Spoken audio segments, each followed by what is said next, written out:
Service in Norman has issued a severe thunderstorm warning for north-central Bryan County in southeastern Oklahoma, southwestern Atoka County in southeastern Oklahoma, until 6 p.m. Central Daylight Time. At 5:20 p.m. Central Daylight Time, a severe thunderstorm was located near Boxito, moving north at 30 miles per hour. Hazard, 60 miles per hour wind gusts and quarter-size hail. Source, radar indicated. Impact, hail damage to vehicles is expected. Expect wind damage to roofs, siding, and trees.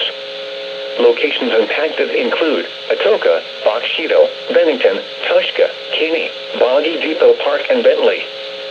For your protection, move to an interior room on the lowest floor of a building.